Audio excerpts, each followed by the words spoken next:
पशु परिचर भर्ती परीक्षा के परिणाम के बाद नॉर्मलाइजेशन का विरोध लगातार जारी है और कल इस परिणाम में नॉर्मलाइजेशन को लेकर बेरोजगार नेता मनोज मीणा ने कर्मचारी चयन बोर्ड पर प्रदर्शन किया था और इसी को लेकर आज हमारे बीच मौजूद है बेरोजगार नेता मनोज मीणा, जिनसे हम लगातार इस मामले पर चर्चा करेंगे। मनोज, कल आपके द्वारा कर्मचारी चयन बोर्ड पर प्रदर्शन किया गया था, काफ़ी संख्या में, सैकड़ों की संख्या में अभ्यर्थी मौजूद थे, प्रदेश भर से अभ्यर्थी वहाँ पहुँचे, क्या कुछ रहा?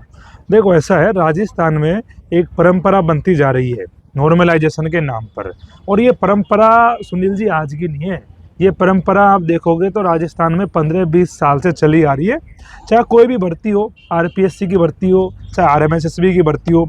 आरपीएससी ने अभी जो पेपर लीक हुआ था एसआई भर्ती का, उस भर्ती में नॉर्मलाइजेशन किया था और बहुत बच्चों ने कहा कि गलत हुआ है। हमने आवाज़ उठाई 2021 में कि नॉर्मलाइजेशन स्कैम हुआ है, लेकिन उस समय लोगों को उतना समझ नहीं आया। फिर पटवार भर्ती में हुआ, हमने उस समय भी आंदोलन करा शहीद स्मारक पे, फिर भी लोगों के समझ नहीं आया। सीईटी में हुआ और ऐसी तमाम भर्तियों में हुआ और ये चलता रहा। लेकिन अभी जो पशु परिचर भर्ती का परिणाम जारी हुआ है उसमें नॉर्मलाइजेशन के नाम पे बहुत ही बड़े लेवल पे धोखा हुआ है। वहाँ भर्ती में नॉर्मलाइजेशन के नाम पे इसमें बड़ा धोखा हुआ है। 25 से 30 नंबर युवाओं के बढ़ाए गए हैं, जो पहले कभी नहीं हुआ। इतना ज़्यादा नॉर्मलाइजेशन तो होता आ रहा है, लेकिन समझना पड़ेगा कि ये अलग ही स्तर का नॉर्मलाइजेशन है। नॉर्मलाइजेशन को सही तो ठहरा ही नहीं जा सकता। ये पद्धति, ये प्रक्रिया शुरू से ही अन्यायपूर्ण रही है। कल राजस्थान से पूरे युवा कर्मचारी चयन बोर्ड आए और बड़ी संख्या में आए। आप देखिए कि बच्चे बोर्ड आते हैं, ये बोर्ड बच्चों के लिए है सुनील जी। और कर्मचारी चयन बोर्ड के अधिकारियों ने पुलिस को फ़ोन करके वहाँ जाब्ता लगवाया, बच्चों को घुसने नहीं दिया। जब हम वहाँ पहुँचे तो अपनी ताकत दिखाई, बैरिकेडिंग हटाया, पुलिस को धमकाया, अधिकारियों को धमकाया और कर्मचारी चयन बोर्ड में बच्चों को लेके अंदर गए। और अंदर ले जाने के बाद में जो एक बात देखी मैंने कि बच्चों में बहुत बड़ा जोश था। और वो जोश को क्या माने, एक आक्रोश मान लो, एक आप गुस्सा मान लो, बच्चों में बहुत गुस्सा फूट रहा था। ऐसे ऐसे बच्चे वहाँ देखे जिनके 135 140 नंबर 150 में से, और वो सेलेक्ट नहीं हो रहे हैं। ऐसे तो वो सारे पास है, लेकिन सेलेक्ट नहीं होंगे। आप एक बात बताइए मेरे को, 150 में से क्या 150 नंबर लाने के बाद में चयन होगा क्या भाई? कैसी प्रक्रिया है, कैसा रिजल्ट है? जो मार्कशीट लेके भी आई थी कि उनके 130 नंबर। बिल्कुल, देखो वो दिखा रहे हैं कि भाई हमने मेहनत करी है। कुछ बच्चे वहाँ रोने लग गए। कई बच्चे कह रहे हैं हमारे पिताजी बीमार है, घर में अकेला मैं हूँ, कैसे पढ़ता हूँ, किन हालातों में मेरी माँ मुझे पढ़ा रही है, इतने नंबर लाया हूँ। लेकिन समाज, गांव मानने को तैयार नहीं है कि मैं एक सिस्टम की नाकामी की वजह से फेल हो रहा हूँ, मेरी मेहनत की वजह से फेल नहीं हो रहा। और इतना दुख बच्चों में कि मेरा ना कलेजा कांप गया बच्चों का दुख देख के, तकलीफ देख के, कि हमारे बच्चे इतने दुखी हैं और कर्मचारी चयन बोर्ड के अध्यक्ष और सचिव को कोई फर्क ही नहीं पड़ रहा। तो उन बच्चों का दुख देखा नहीं जाता सुनील जी। फिर वहाँ इकट्ठा होके और प्रदर्शन किया। हमने सचिव साहब से वार्ता के लिए कहा, उन्होंने बुलाया, वार्ता हुई हमारी, यहाँ वहीं थे। और वार्ता में उन्होंने कहा देखो ऐसा है, हम भी नहीं चाहते थे, अन्याय हो रहा है, हमें पता था, लेकिन हमारे पास कोई रास्ता नहीं था। अरे साहब, आप बोर्ड के सचिव हो, आप बोर्ड के चेयरमैन हो, आपको जब पता था कि फॉर्मूला गलत है तो इस परिणाम को आप रोक लेते और सरकार से बात करते, कार्मिक विभाग से बात करते कि ये फॉर्मूला है, इसे अप्लाई करने के बाद में बड़ा अन्याय हो रहा है, इसका कोई रास्ता निकालेंगे हम। तो कोई रास्ता नहीं करता सुनील जी। लेकिन इन्होंने क्या करा कि ना तो किसी से बात करी, ना कुछ इन्होंने कोई समाधान निकाला। इन्होंने रिजल्ट जारी कर दिया और रिजल्ट भी ऐसा जारी कर दिया कि 4th शिफ्ट में बच्चों के साथ इतना बड़ा अन्याय हो गया कि 4th शिफ्ट में बच्चे कितने लगे, 53, और 6th शिफ्ट में कितने लगे, 2500 के आसपास। तो सुनील जी ये देखिए कि ये गैप कितना बड़ा है, बहुत बड़ा गैप है। तो नहीं होना चाहिए, ये नॉर्मलाइजेशन नहीं है साहब। ये ऐसे मानो कि जैसे 6th शिफ्ट के बच्चों को पहले पेपर दे दिया गया हो, यानी ये पेपर लीक की तरह ही काम कर रहा है। तो इस बात को कहा सचिव साहब से, कल हमने उनको सारे बात समझाई, तो लास्ट में उन्होंने कहा कि मैं भी नहीं चाहता था कि ये रिजल्ट जारी हो, लेकिन हमें करना पड़ा, हमारी मजबूरी थी, हमारी स्थिति थी, हमारे पास कोई रास्ता नहीं था। मैंने बोर्ड के सभी कर्मचारियों से कहा कि अन्याय हो जाएगा, लेकिन क्या करूं, करना पड़ा, फॉर्मूला नहीं था कोई। तो अभी सचिव साहब ने कहा है कि अगर कोई फॉर्मूला आपके पास हो तो हमारे पास लाओ, हम उस पर काम करेंगे 5-7 दिन में, और हो पाएगा तो इस पर विचार हम करेंगे। मनोज, कल जो आपने प्रदर्शन किया उसके बाद क्या प्रदेश के युवाओं को उम्मीद है कि इसमें सुधार होगा, नॉर्मलाइजेशन? देखो ऐसा है, अगर युवा घरों से नहीं निकलेंगे और अपने हक की बात नहीं करेंगे तो सुधार होगा भी नहीं। लेकिन अब कल के आंदोलन से उनके दिमाग पर, बोर्ड के अधिकारियों पर एक प्रभाव पड़ा है, दबाव पड़ा है कि यार आने वाली भर्तियों में हमें ये बंद करना पड़ेगा।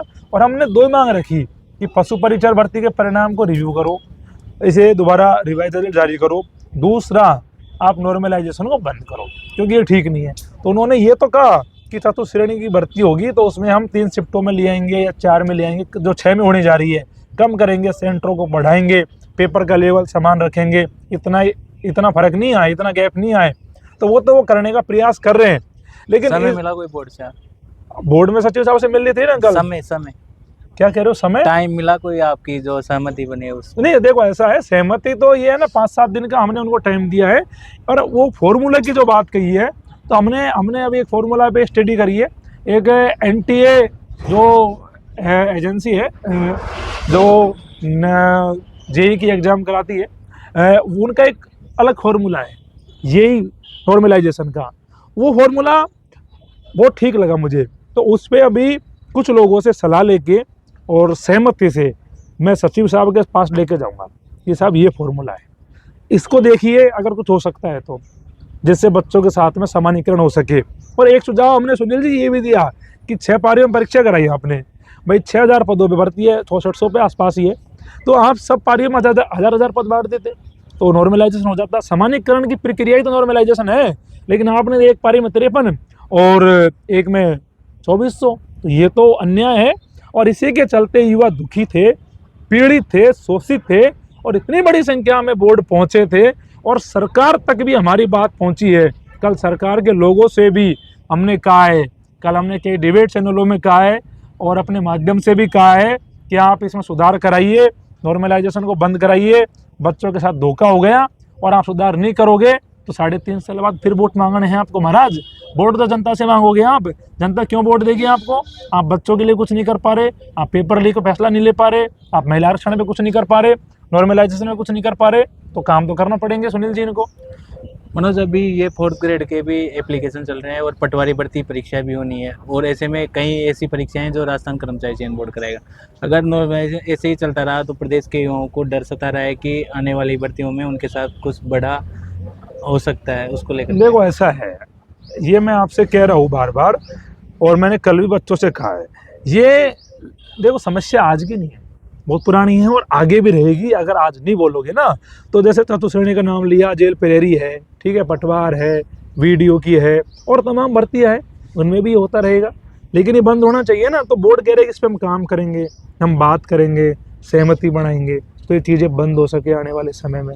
इसको लेकर वो कह रहे हैं कि हम चाहते हैं ये चीज़ें बंद हो, और हम भी इस पक्ष में हैं कि बच्चों के साथ गलत नहीं हो। लेकिन हमारे हाथ बंधे हुए हैं, पता नहीं हाथ किसने बांध रखे हैं। गवर्नमेंट से बात करते और अधिकारियों से बात करते तो कुछ अच्छा हो सकता था। और अब बच्चों से मैं ये कह रहा हूँ कि आने वाले दिनों में ये चीज़ें बंद हो जाए, नॉर्मलाइजेशन, तो ये लड़ाई लंबी है सुनील भाई। मनोज, आपने 7 दिन का समय दिया है जी, 7 दिन बाद अगर आपकी ये बातें सरकार और बोर्ड नहीं मानता है तो किस तरह की रणनीति होगी? देखो ऐसा है, इन्होंने कहा 5-7 दिन में अगर तुमको हमें कुछ फॉर्मूला ला के दे सकते हो तो दीजिए। तो अब हमारे पास जो फॉर्मूला हमने स्टडी जिसमें हम अभी कर रहे हैं, तो 1-2 दिन में समय लेके इनको देख के आएंगे, और फिर उस पर ये क्या निष्कर्ष निकालते हैं, उसे मानते कि नहीं मानते, उसके बाद में 7 दिन के बाद में हम तय करेंगे। प्रदेश के युवाओं से दोबारा आह्वान करेंगे और सबको वोट बुलाएंगे, फिर धरना देंगे। इससे बड़ा आंदोलन? इससे बड़ा आंदोलन होगा, और सरकार और कर्मचारी चयन बोर्ड की नींव हिलाने वाला आंदोलन होगा। क्योंकि देखो, ना तो मनोज मीणा कमजोर है, ना ये बच्चे कमजोर है, क्योंकि बच्चे पीड़ित हैं, परेशान हैं, तो बच्चे आएंगे। और मनोज मीणा तो बच्चों के साथ हमेशा खड़ा है, 24 घंटे में।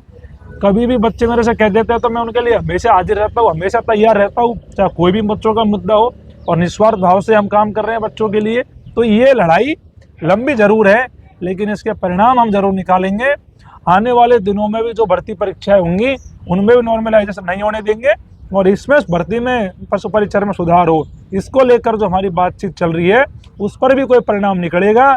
मैं सभी युवाओं से आपके माध्यम से कहना चाहता हूँ कि भाइयों, ऐसा है, आपको धैर्य रखना होगा, आप संगठित रहिएगा, आप एकजुट रहिएगा और इस बात का भी ध्यान रखिए कि कौन लोग आज आपके साथ खड़े हैं जब आप लड़ रहे हो, जब आप परेशान हो, और कौन लोग हैं साथियों जो आपकी हंसी उड़ा रहे हैं, आपका मजाक बना रहे हैं और जो खुद को स्वयं घोषित नेता बताते फिर रहे हैं, स्वयं घोषित मोटिवेशनल स्पीकर बताते घूम रहे हैं, मीडिया इन्फ्लुएंसर बताते घूम रहे हैं। तो ये फ़र्क थोड़ा सा करिएगा कि सब मनोज मीणा की तरह क्यों नहीं आते लाठी खाने, सब मनोज मीणा की तरह क्यों नहीं आते मुकदमे खाने, सब मनोज मीणा की तरह क्यों नहीं आते बैरिकेड को हटाने, पुलिस से भिड़ने, आपका प्रदर्शन करवाने। साथियों ऐसे लोग नहीं आएंगे, लेकिन आपको ऐसे लोगों से भ्रमित नहीं होना है। आपको संगठित होकर, एकजुट होकर जब आपको बुलाया जाए आपको पहुंचना है। और साथियों इन 7 दिनों में सुनील जी हम क्या कर रहे हैं, प्रदेश के जो बड़े नेता हैं, बीजेपी के हैं, कांग्रेस के हैं, उनको हम ज्ञापन देंगे। वो जनप्रतिनिधि है, इन छात्रों के जनप्रतिनिधि है, और मैं सभी छात्रों से कहूँगा अपने विधायक MP मंत्रियों को पकड़ो, उनको ज्ञापन दो, उनके घर जाओ कि भाई हमारे लिए हो, हमारी ये समस्या, हमारे काम कराओ। और हम उनसे मिलेंगे, सारे नेताओं से, उनको समझाएंगे नॉर्मलाइजेशन क्या है और कैसे युवाओं के साथ अन्याय हो रहा है। आप मदद करिए, आप हर जगह इस बात को उठाइए, मुख्यमंत्री से समय लीजिए और हम मुख्यमंत्री तक भी बात करने पहुँचेंगे। कैसे भी, जहाँ भी हमें लगा हर संभव परिस्थिति में इस पर काम करेंगे। एक पहलू ये भी है कि कोर्ट वाले मामले पर भी वकीलों से लीगली एडवाइस लेके पहले एक भर्ती रद्द हुई है नॉर्मलाइजेशन किसी फॉर्मूले पर, उस पर हम स्टडी कर रहे हैं कैसे क्या हो सकता है। उस सारी चीज़ों का ग्राउंड को देखते हुए आगे बच्चों को बताया जाएगा। आप सब जुड़े रहिए, संगठित रहिए और आगे जो भी हमें लगेगा छात्र हित में होगा वो काम हम करेंगे। मनोज, सुनील जी, अंतिम सवाल, अगर बोर्ड और सरकार आपकी ये बात मानती है तो क्या आप सरकार का आभार जताएंगे? देखो ऐसा है, सरकार से कोई दुश्मनी थोड़ी सुनील भाई, सरकार ने मेरी कोई जमीन थोड़ी जोत ली गाँव में जाके, मेरी भैंस थोड़ी खोल दी भजन लाल जी ने।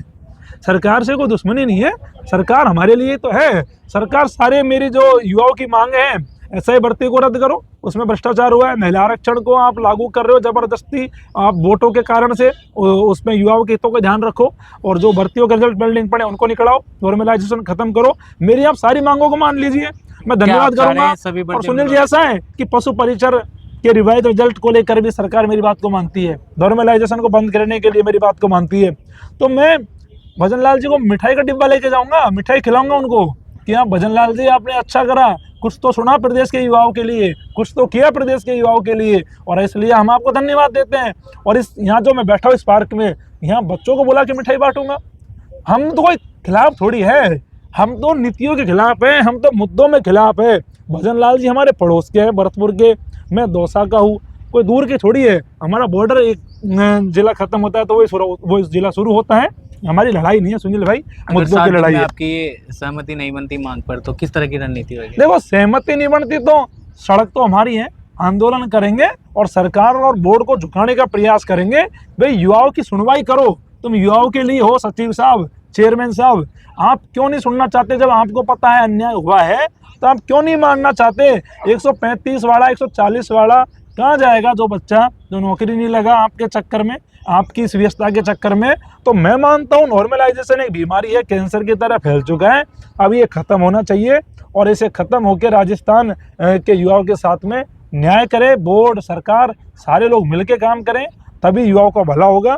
और सुनील भाई हम पूरी कोशिश करेंगे कि कैसे भी छात्र हित में, युवाओं के हित में हर संभव काम हो सके, हर संभव स्थिति में उनको न्याय मिल सके। चाहे मनोज मीणा के ऊपर मुकदमे लगे, चाहे लाठी खानी पड़े, चाहे सरकार से भिड़ना पड़े, चाहे जो भी करना पड़े, लेकिन उनके साथ न्याय हो जाए। और मैं तो इसीलिए लड़ता हूँ, मैं छात्रों के लिए लड़ता हूँ, पर्सनल तो कुछ है नहीं, पर्सनल तो कुछ है नहीं है ना किसी से झगड़ा है ना किसी से प्रेम है, बस छात्रों की बात करते हैं। इसलिए सरकार से टकराव होता है, प्रशासन से टकराव होता है, उन्हीं के लिए लड़ रहे हैं, उन्हीं के लिए जीवन समर्पित कर रखा है। व्यक्तिगत तो कुछ है नहीं हमारा, ना भजन लाल जी से संबंध खराब है, ना किसी और नेताओं से खराब है। ये तो मुद्दों की लड़ाई है जो आज हम लड़ रहे हैं और भजन लाल जी काम करेंगे।